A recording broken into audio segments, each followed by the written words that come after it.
Hello and welcome back to Hawks podcast. And after this week, I just got one thing to say. Skull.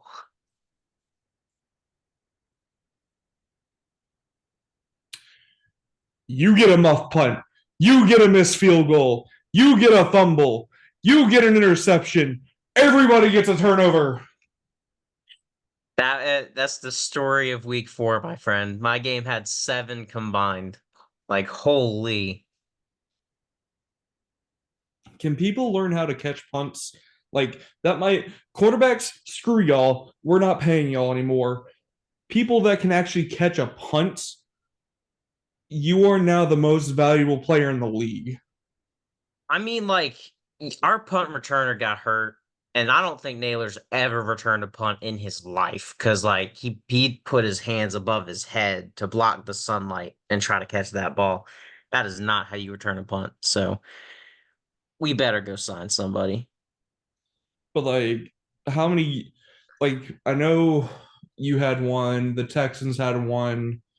No, it ended up for neither team, it ended up hurting them, but that's when you're talking about playoffs and we're talking December, January football. That's where wins turn into losses, and it could get ugly. We're only in week 4, and it ugly weekends. But speaking of ugly weekends, New York, you are screwed. Yeah. Oh my goodness. I mean somehow Daniel Jones was still the passing leader with Malik Neighbors, but there's talks that Neighbors is hurt. Don't know the severity of that yet, but hopefully it's nothing serious. And the fact that this was even close just shows how bad Dallas is too. But then again, division weirdness. So Also meant to say, Dallas walk up to the injury wheel and take 10 spins. yeah, pretty much. Micah Parsons got injured. Dexter Lawrence, I think, is going to be out for a good bit. I think it's at least 2 months, and it's not a good injury at all for defensive linemen. And they're just, we'll talk about the Chiefs later, but these are pieces that, if it keeps adding up, they're going to start falling apart. Wait, Minnesota, Dexter we, Dexter Lawrence on the Giants is hurt was hurt? they're not Dexter Lawrence. Oh, shit. Uh, isn't there a Lawrence on Dallas? Well, Marcus Lawrence. Marcus Lawrence, yeah. Marcus Lawrence, sorry. But we'll start to see, like, they're going up against Pittsburgh next, who like to run the ball. They lost the Colts this week, but can they stop the run? They've already had issues, and now two of their defensive linemen are possibly going to be out. Um, could be a long day for Dallas, but we'll get to that when we get to our predictions video.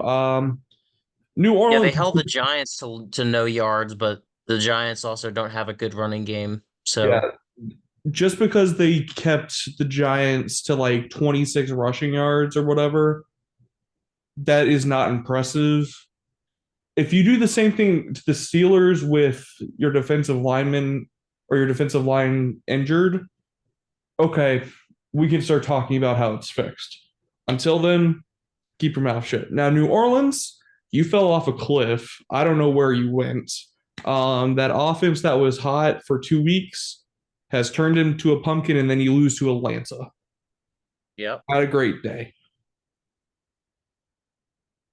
That was we had to watch this week. Two I got right that you got wrong, two you got right that I got wrong. And that was one of them. Atlanta at home is a different story sometimes.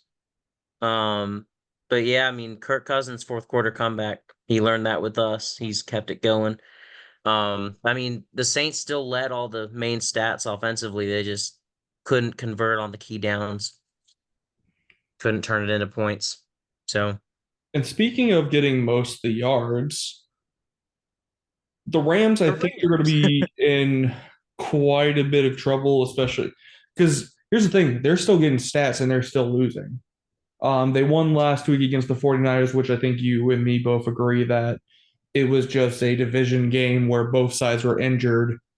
The Rams were just able to pull one out. Because honestly, the 49ers were not bad on offense in that game, and they still Right. lost. Los Yep. Angeles were good on offense this game, at least enough to get stats, still lost. And this is against a Chicago team that's looked shaky for the past few weeks, especially on offense, and they put up 24. Um,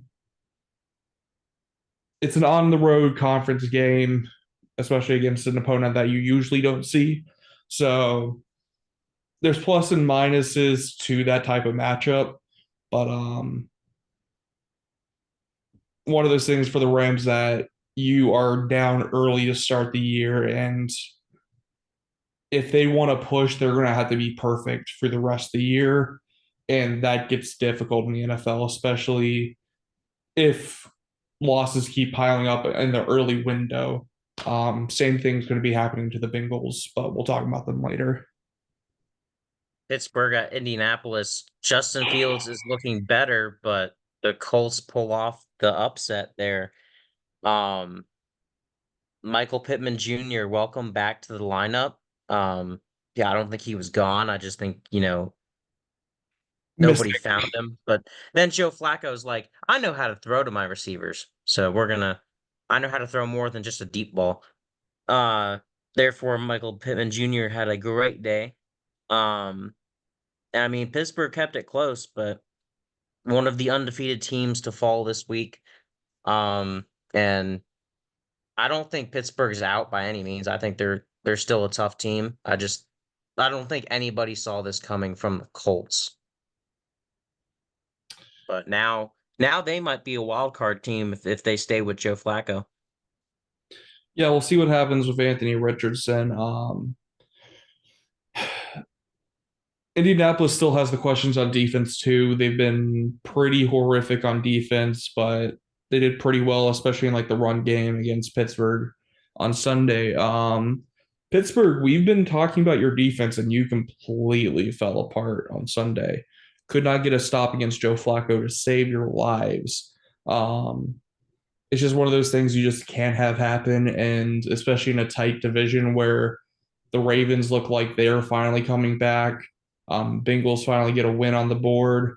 Um, Browns just suck, but we'll get to them. Um, you can't falter in these type of wins, and especially in the AFC where wild card spots are going to be hard to come by.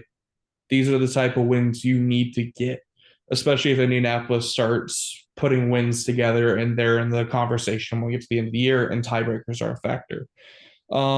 Speaking Yeah, of but I will say tiebreaker, three.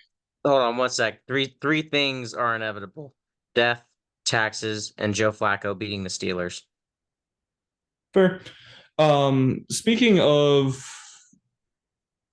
I don't know, but New York, what the hell? That was Denver, a rain. That was a rainy day, literally. But holy cow! yeah, it was a rainy day, but it's one of those things where Rodgers has played for so many years that should not be a factor where you only score 9 points. Um, Salah's not looking great at a head coach. We had given him so many excuses as, oh, Zach Wilson's his quarterback, especially last year when Rodgers got hurt within 4 plays. Um, to come straight out and say we need to change the cadence or we're not good enough for the cadence, that means you're not disciplining your guys, and that also means you are not coaching well. Because the cadence is one of Rodgers' greatest weapons that he's still really good at. He has the most touchdowns on free plays, and I don't know how many years, but that's his greatest weapon. And now you're saying you're going to take it because the offensive line can't hold their beer. Uh, It's like his last year in Green Bay, where the rookie receivers didn't understand the hand signals. in Denver, I still don't think they're great, but they've put 2 wins in a row. They're now 2-2, so we'll see how they keep going. We'll see if Bo Nix improves. Finally got his first passing touchdown on Sunday. Um, After negative yards in the first yeah, half. yeah. That's the reason why I'm like, I'm not sure about Denver's offense just yet. Um, but I think this is more of an ugly game from New York than a good game from Denver. It was 10-9, so it wasn't a great game for either offense. Denver just sucked a little less on Sunday. I was gonna say I don't think Denver's gonna make much of the season, but I think the Jets have a better shot at actually making it to the wild card than the Broncos did if I had to pick one of these teams to go up there. But And speaking bad of a showing team from both. that, oh, sorry. No, that's good. Bad showing from both. That was my ending. Okay. Speaking of a team that Denver beat as well, Tampa Bay came out and was pissed. Hmm. Philadelphia, you got some issues. I think Jalen Hurts has 27 turnovers in just 22 games since the Super Bowl. In the post-game press conference, he said that he and his coach have moments where they talk. So basically saying they might meet in the hallway, say hi, and then move on. Um, I could definitely see a coaching fire during the season. This is a team that is not technically win now, but they are win now. Um, there's gonna be a lot of guys they have to pay. There's guys they've already paid. At some point, you're not gonna be able to keep this whole unit together. And right now, it's just they can't get out of it. Like we think one week, okay, we're starting to see some progress, and the next week they just get decimated. Um, just a lot of questions, but Tampa Bay, great bounce back after the embarrassment against Denver. This was at home, so little sprinkle of salt there, but Tampa Bay, I think we can say now we'll see how they go against the Falcons when they face each other. But right now, it's looking like Tampa Bay is the best team in the division, where we thought it might be Saints and Bucks, but I think that changed things this week. Absolutely. And then Bengals actually get a win, but that does not enable them to keep talking ish. Um, but like they gotta talk to me when you beat a good team or when you at least make 500, or how about when you have a winning record? Um, you beat one of the worst teams in the league, and you were even talking ish before that. So GG, but not really. You got to keep this up. I honestly don't really have much to say about this game. I don't think there is much to say about this game. Both these teams are 1-3. Carolina is not likely to improve. This has got to be the start for Cincinnati, or else they're done. If they fall to 1-4 or 1-5, it's over. That's just too many losses, and that's going to have to be too many wins they're going to have to get without a single loss. And in the NFL, it's hard to do. There's a reason why so many 0-4, 1-5 teams aren't able to reach the playoffs is just because the level of excellence that you're going to be required to have every single Sunday. Because here's the thing, the Bengals haven't played the Ravens once yet, and the Bengals suck against the Ravens. The Ravens Yep. always have Joe Burrow and the Bengals number, and you haven't faced them once. They haven't faced a single division opponent, have they? No, it's just been I don't if I'm the Bengals, I need to pick up both games against the Browns, and then I'll be lucky if I can steal one against the Steelers or the Ravens. yeah, especially against the Steelers defense, which we've seen go and obliterate that offensive line for the Bengals. So Bengals right now, I would not feel confident about your season right now. And if you don't get it together, you might as well start looking towards the draft next year, and hopefully you can find a wide receiver to replace T. Higgins and maybe Jamar Chase as well.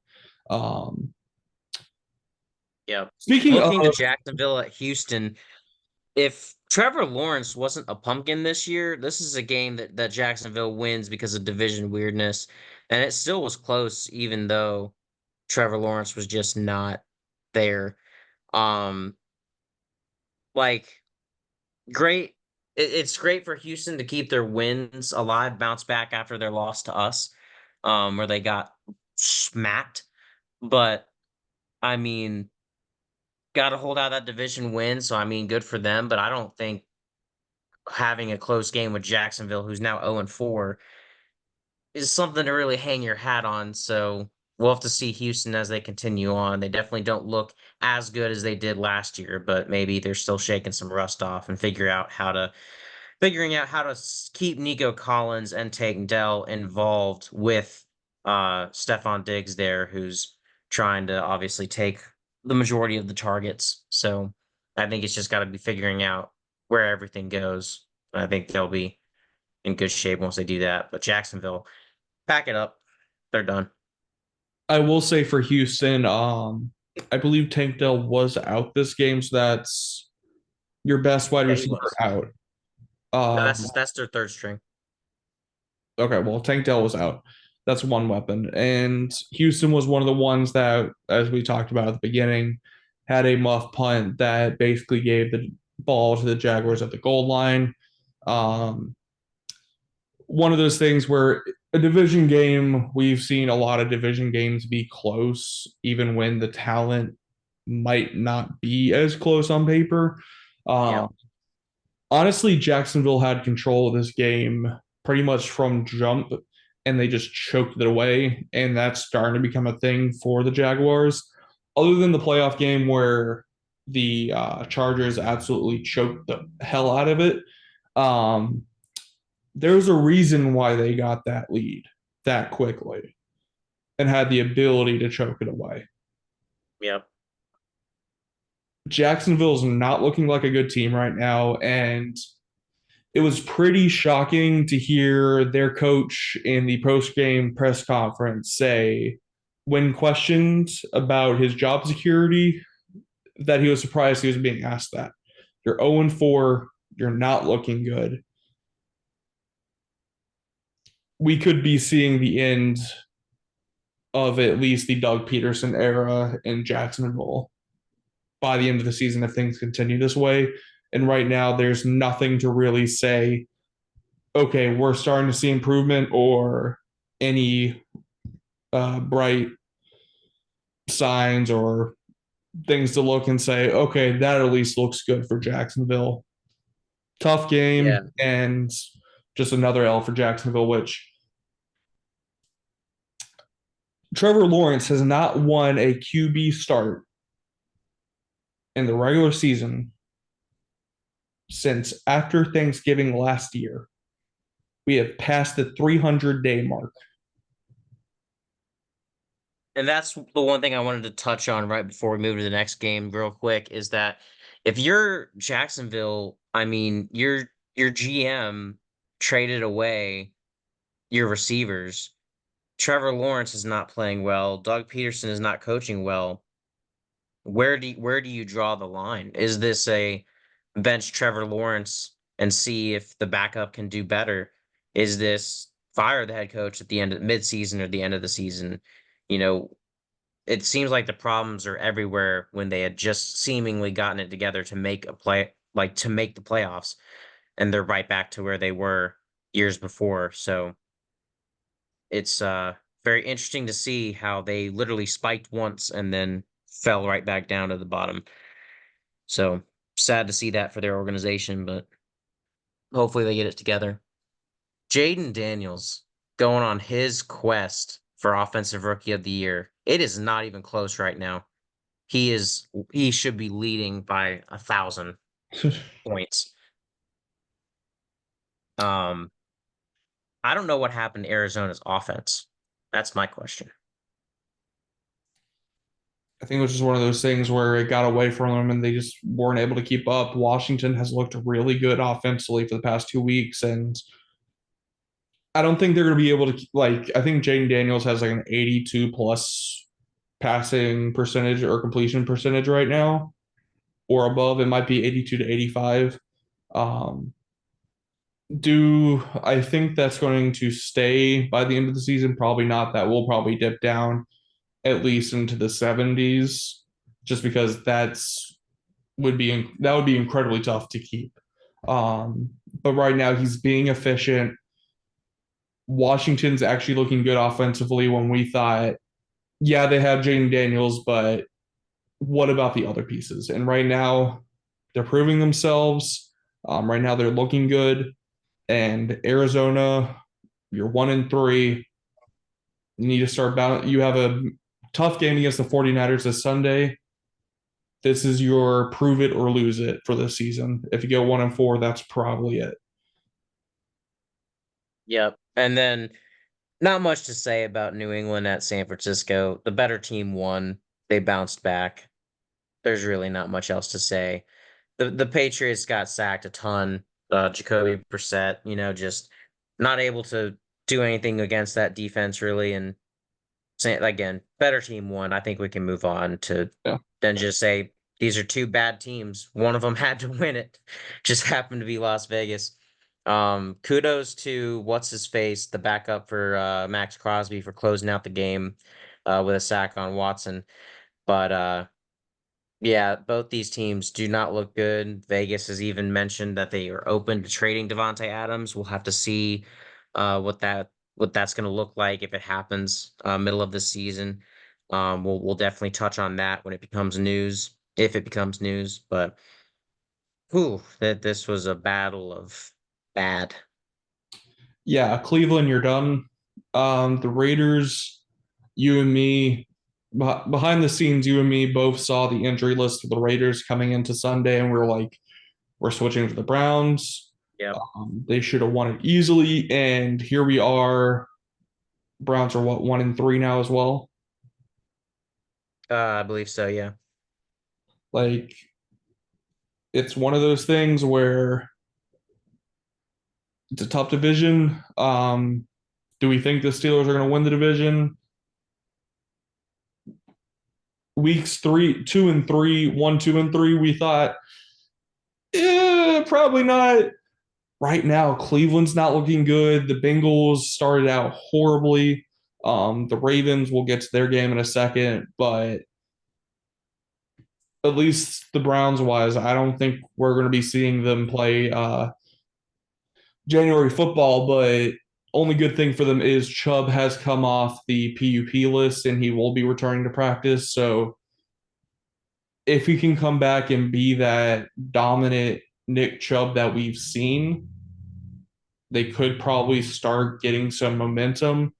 But Yeah. until he proves that he is back, the Browns are out of it. They're not even in playoff contention for me right now. They are in try not to be in a top 10 pick situation for me right now. Speaking of teams who are in trouble, KC. Oh my Lord. Let's sit down and talk for a moment. Um, I think they're the only team to win this week that I bumped down in my power rankings. Spoiler alert for next video.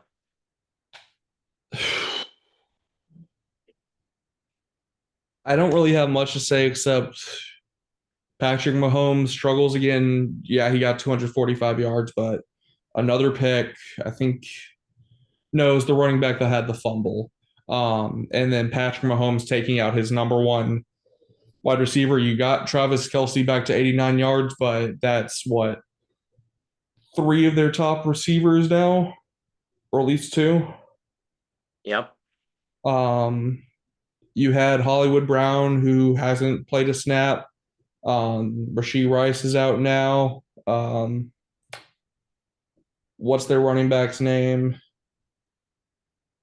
Pacheco's been out for a while. Pacheco is going to be nursing his injury for, I think, at least what, two Yeah, he had a or so six to eight, months. eight, yeah, 6 to 8 weeks. He was Uh, out after week 2. So right now, KC keeps winning. Question is, how long can they keep going at this pace of somebody's getting injured every week? and if I'm not mistaken, each game has been by one score. This might have actually been their biggest like score win, 7 points.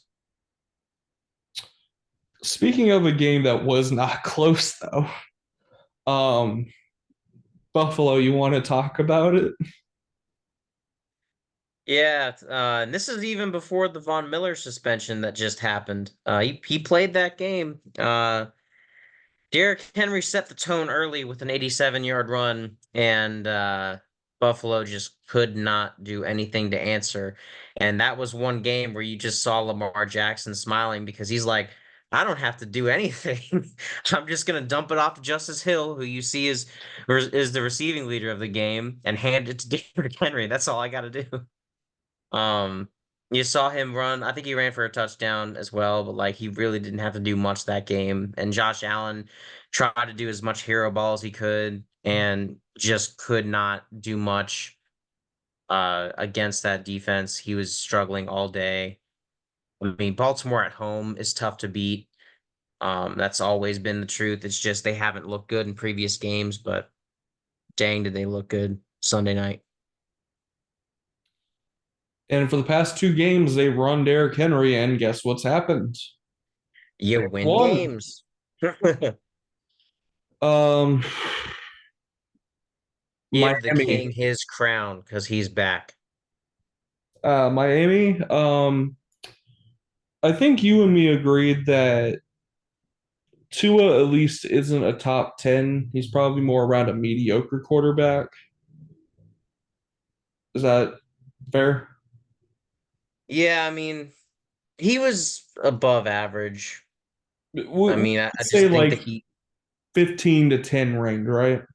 yeah, Right now, he's probably 15 actually. Yeah, Miami's making him look like he's the MVP of the league because whenever they play without him, they can't do jack shit, even with those weapons.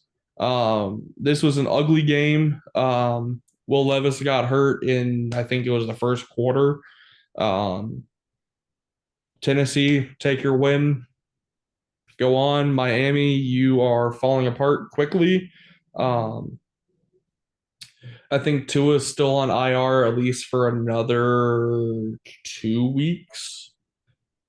So, yeah, 2 or 3, yeah. because there was But the also, Seattle like, game, don't if they lose all the games before Tua comes back. I mean, doesn't we've even matter. said that even if they were doing fine, Tua just shouldn't come back for his health. But like, even more of a reason to not come back is if you're 1-5 by the time he comes back, like, there's not much of a point. No. But it's right. Like at some point, you have to start like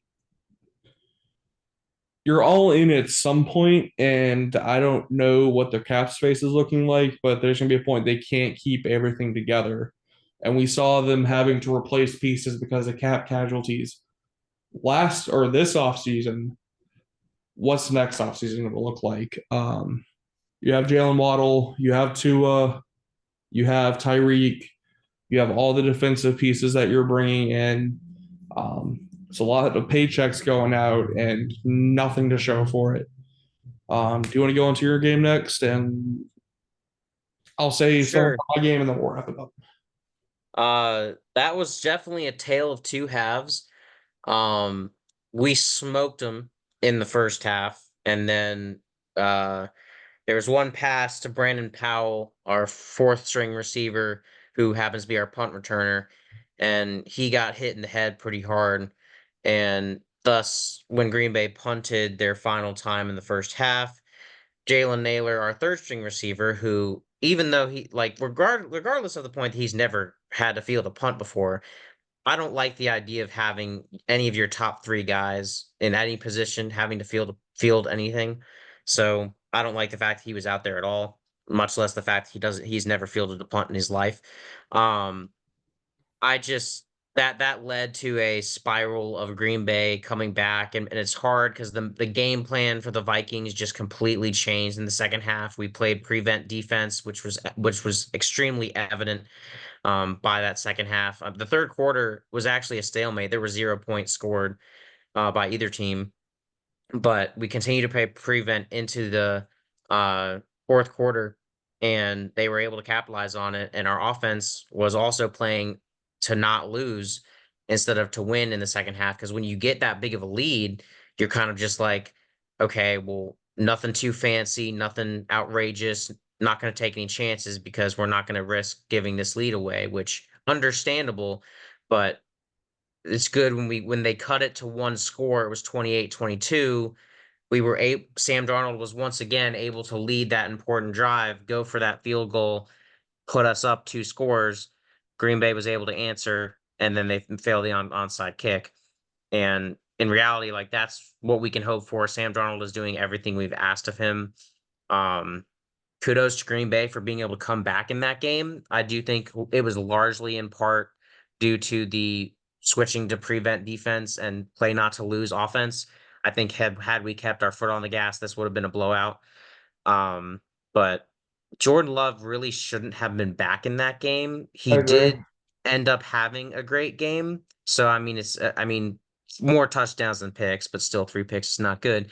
Um, but I mean, he just did not look the same entirely. Like his arm looked the same, but he had some limping every now and then. Whenever we'd hit him or whenever we sacked him, he came back up, had like a little bit of a limp to it. It wasn't too bad, but it was noticeable.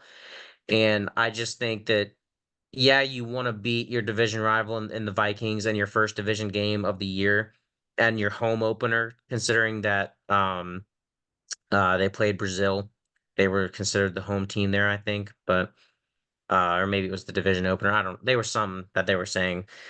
I watched some Green Bay podcasts. They didn't want to do that. A lot of them said they should have just rolled with Malik Willis, but Brian Flores was ready either way. He had a call sheet for either quarterback, and even in the prime Zimmer era in Minnesota, not only would Zimmer not bring a second call sheet for the quarterback, as soon as he'd see like, oh, this person's starting, that's the only call sheet I'm bringing. Minnesota under Zimmer was notorious for letting rookie quarterbacks or quarterbacks who have never started an NFL game coming into the game going off and having career days. So it's good to see that Brian Flores is prepared no matter what and can bring everything. And again, just like uh every week, new players on that defense are stepping up. This week it happened to be Byron Murphy Jr., who I put as the picture at the front for this video because normally I give him so much crap because he always has to play outside corner instead of slot, which is where he's best at. And outside corner, he is always getting burnt, always getting beat, and giving up the most yards, most touchdowns, etc. And in this game, he not only had an interception, but he also punched out that ball from their tight end, Musgrave, I believe it was, and caused that turnover. So he had a great game. So love to see that. And we also had Shaquille Griffin, who Matt I'm sure is very fond of. He got his first interception with us today, or sorry, Sunday, and he's been doing great. I saw a stat that he's allowed a 44% uh QB rating this year. So because no, and it's funny, I've never even seen him till this week, and I think that's largely part and parcel due to the fact that like nobody wants to throw his way. So love to see that. And then Addison's return, one receiving touchdown and the first rushing touchdown of his career. Like that's amazing. Can't ask for much more than that. Darnold also threw a dot to Justin Jefferson in the end zone. I still don't know how he caught that ball. Um, but perfectly placed by Darnold. And you gotta love the balanced offense is the last thing I'll say. We're finally able to run the ball for yardage, and that has been the difference from this team versus last year's. But that's all I gotta say about that. Matt, you have anything else to say about this game? Yeah, it was a good game for Minnesota, especially getting a division win earlier in the year. Because at the end of the year, these are the type of things that help to or shape out the playoff race and can either put a team ahead where it gives them a cushion or behind. Um, and it's sometimes that's how divisions are won and lost. Again, Oh as I wait, I will said, one thing I will say that you so kindly pointed out to me the other day. We have now gone 3 back-to-back weeks beating playoff teams from last year.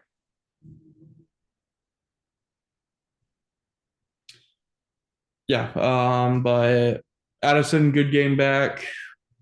Um, other than the muff punt and then the touchdown, which that was just a beautiful float into the end zone. That's one of those you're playing good defense. you just can't beat a better offensive play on that.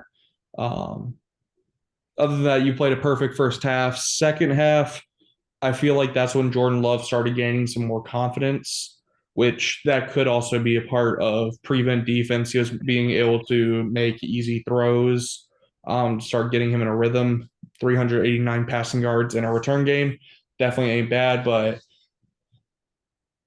with Green Bay having won the past two games with Malik Willis, I feel like they should have brought Malik Willis um, for one more game and then brought Jordan Love back for the Rams game, where it gives him a full week of practice, bring him back into it. I know he's been practicing, but he was only fully able to play this Sunday. So I feel like in practice, he was probably a little bit more limited. And we saw that especially in the first half. He didn't really look confident or was able to set his feet to get through throws, which a part of that is his feet work isn't great. And I think that's probably a product of learning from Aaron Rodgers, who has had the talent to get through bad feet work. Um, but one of those things where he started gaining confidence in the second half, you were warning me, or you were getting mad at me at one point because after the first half I said, um, win this game, don't choke it. And then you were mad because I was jinxing it, which I wasn't jinxing it, but whatever. And it's one of those things as a team, especially if you want to be playing January football and playing successful January football. These are the games that if you get out to a lead, you need to find a way to finish. Y'all found a way to finish, even if it was a lot closer than it needed to be, but that's how the NFL works. They get paid as just as much or more on the other side of the football as you do. They're going to find a way to make plays as well. Um, so good win for you, win the division, and you're 1-0 and 4-0 moving on to week 5 to go face the Jets. With a road division win in the pocket. And I did forget two key stats. Going to touch on those really quickly. Darnold is the first QB in NFL history to start 4-0 with a new team that has thrown two or more touchdowns in every single game. And we're the first in NFL history to win three straight games without trailing against teams that were in the playoffs previous season. The only time we've been trailing this season has been against the Giants because they kicked a field goal before us. When you think about that, that's just crazy. I saw that yesterday and I was like, are you kidding me? That's like the is has that been true? So it'll be interesting to see how we play if we actually fall behind this season. I would like I've said in previous weeks, I don't think this way of winning is sustainable to keep getting out to huge leads, or at some point getting out to a huge lead and just having to hold on.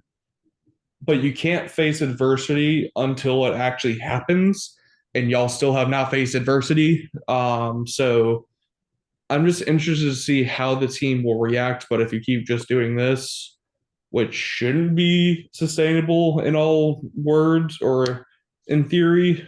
But if you just keep doing this, I can't really blame you because it's on the other team to keep it close and keep themselves in it. And Green Bay, Texans, and 49ers didn't do that. They were having to play from behind basically all 3 games. Um, in Minnesota, that's just you're making them play the type of ball you want them to. You're keeping them one dimensional while not only keeping yourself 2 dimensional, but also starting to get that run game incorporated, where I know you were furious about last year because you could not get the run game going for shit. Um, Yeah. Aaron Jones, if he can stay healthy, he can be that bell cow that can get you those first downs at the end of the game with the 2 minute warning to get that kneel out. And you need those type of running backs in the NFL. We've seen games won and lost because of the opposing team not having that run game to get those timeouts out of the opponent's pocket and then get to kneeling. Um, Yeah, the symbiotic relationship with KOC and Brian Flores in year two is really starting to show because the defense and the offense are schemed to play from ahead. So the more points we score, the more things Brian Flores can dial up. And when the game's 0-0 or 7-0, Brian Flores is still on his bag of tricks and is going to get us in a position to take that lead. And that I think that's why again you saw them come back because Brian Flores is like, all right, I'm gonna, you know, stand back a little bit, not let them get a deep completion to anybody. Um and yeah, I think year two with Brian Flores and KOC, they're coming together. It is beautiful. So but yeah, I agree. I would be interesting to see playing from behind, but 2022 we had the largest comeback in NFL history under this head coach in his first year. So most of the guys on this squad were there um, for we that haven't game. seen Sam So Darnold do it though yet.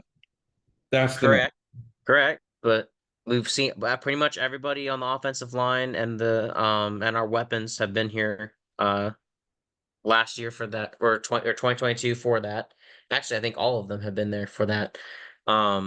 So except Aaron Jones, but yeah, so it'll be interesting to see how that happens, but I don't see this team falling behind 33-0 to any team. So hopefully only not. teams that scare me are the Lions twice, I think, right now in our schedule, because we just got through our gauntlet. That was the 3 game stretch that scared me the most looking at the schedule. Well, I guess it's finally time. Speaking of the Lions, Yep. one good thing from this game was K9 had 3 touchdowns. He looked great coming to this game.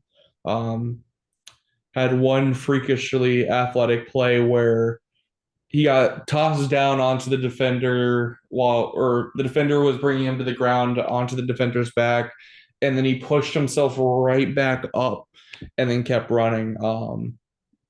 It's good to see him back and looking healthy. He had a really great game. I can't be bad at K9. Ended up getting 80 yards in a game where Seattle was down all game off of their opening offensive snap. Gino, I honestly can't ask more out of the one pick in the end, which blemish on the stat sheet. And I know, oh, Gino Smith has a pick problem now. He has Morgan Warbeck. It was at the end of the game where it was a 13-point game, less than like a minute left or something like that. It was a desperation heave on, I think it was third or fourth down. And with the low percentage of getting onside kicks, it was basically over at that point. And Gino was just trying to get any sort of miracle. DK had a great game yard wise, but you just can't have fumbles, especially when we're down 7-0. And those are the type of plays that win lose ball games. And especially since that put us down 14-0 at that point, you're down the rest of the game, and the Lions have a good run game. Even though they didn't get the most yards running back wise, that's because they were splitting between 2 backs. The offense, I can't ask much more out of 29 points. That's still a good day, even with the mistakes. Defense, I'm tired of hearing from Lion fans that, oh, it's next man up. We had injuries too. Their injuries were spread out between both offense and defense. Seattle's whole defensive line was completely just destroyed. And um, it's one of those things where it's just hard to win when 6 starters at one point in the game are out. So, just my takeaway from this game, this is the time of the season where it's either we get better or we get worse. And hold on, If you leave out, sorry about that. Yeah, sorry about that. Things happened. So what I was saying, Seattle, this is the inflection point of your season.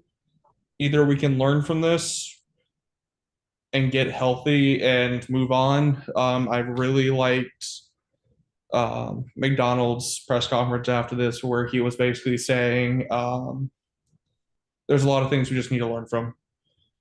And a point I don't know if he was trying to make, but from what it sounded like, I think he was. This might just be me.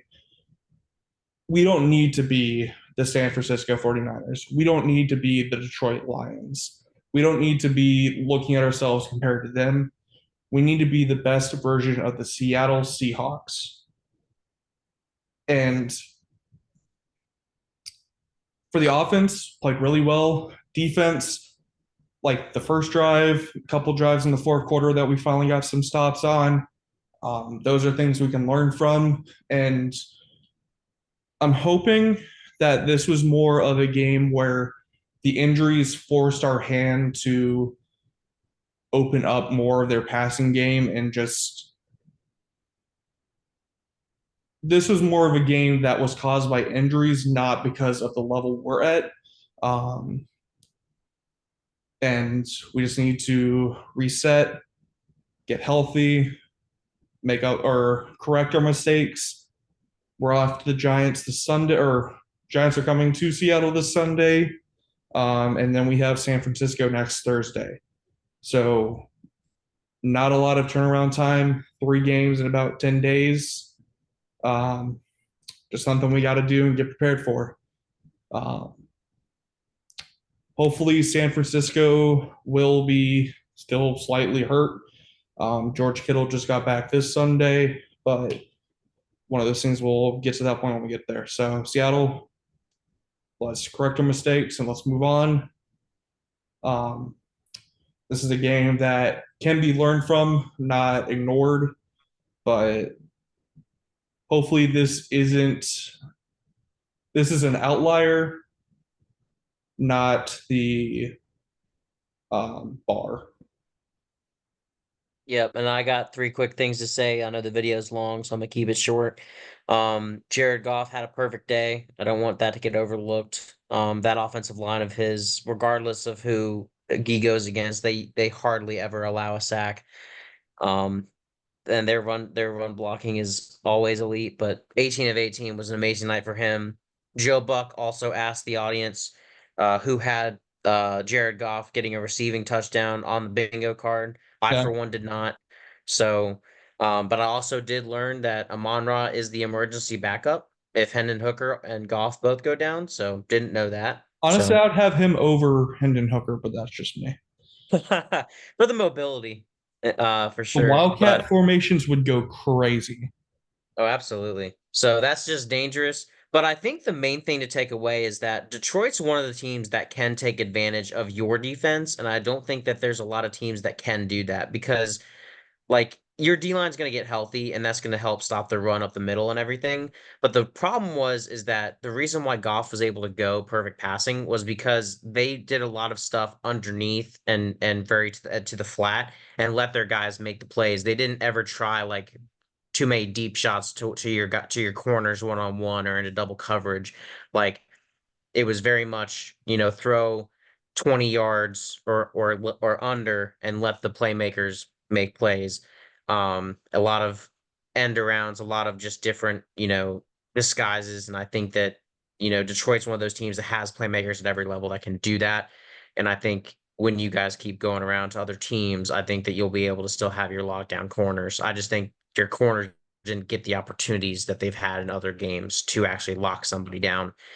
And you could even see it on go back and watch the Jamison Williams 70-yard touchdown. It's not like it was a deep shot for him to just run 70 yards past a guy. He crossed over. Amon-Ra was crossing the other way. And I think it was Woolen who was trailing Amon-Ra. or no, it was Witherspoon trailing Amon-Ra St. Brown, and Jameson's crossing over him, and he's like, "Okay, stay with St. Brown," and that second of hesitation allows Jameson Williams to catch the ball and then just run right past everybody for the rest of like the 50 yards needed. And so I think that them able to take advantage of the middle of the field like that isn't going to happen as often with other teams. But if it is, then that's something y'all will have to work on. But overall, that was an impressive offensive performance by Detroit. I think it was one of those things where it just turned into we were having to defend the run so much that we were having to creep up. We were playing more out of position than we would have liked. Um, the one bright spot I could find on defense was Witherspoon was having a lot of physical plays, even though there were some plays he was getting flattened, but he was bouncing off guys. He was tackling well, so and still staying healthy. That was the one worry about Witherspoon was can he stay this physical and stay healthy? I didn't see any plays where he was limping or whatever. Um, Great to see him in year two not having a slump, but only getting better. Um, it's one of those things where if we can get healthy now, I will say coming into this game, McDonald said that the decisions for the defensive line were based off of the 3 games in 10 days. I don't think, other than maybe Murphy, because it said that it might take more than a week. I think the other guys were more of a self preservation, or not self preservation, but making sure that we're not getting worse from injury and being a bit more safe, especially with 3 games in such a short time span. And with the 49ers game, um, as long as we can be as healthy as we can be for that game, I feel like that's important. Um, Giants game, I'm not too worried about, but one of the things we just got to learn from and move on. So that's all I got to say for Seattle. There we go. Well, a sad day for the podcast as we're both not undefeated anymore, but still bright sides as both of us still have winning records. And hopefully look to continue that this week. There's a reason why Miami in what the 70s is still the only undefeated team. It's tough. Yeah. Not a lot of teams are able to do it because of health. Things happen. So It's just the Vikings and the Chiefs. Let's hope the Chiefs drop one before the Vikings do. I'd like to have that uh title for this season. at least for a week. Exactly. I don't care if it's just for a week. I just want to be the last undefeated team. Do you have any Monday night games? We have one Monday night game on the schedule and one Thursday night game on the schedule, but considering how well we're playing, I would not be surprised if we get some games flexed. But nobody was expecting us to be good, so we literally only had one of each. Well, Or actually, I don't even know if it's a Monday night. It might just be Sunday night. I think you have a Monday night, but I don't know. Well, So that will do it all for our week 4 reactions. On to week 5. Peace. peace.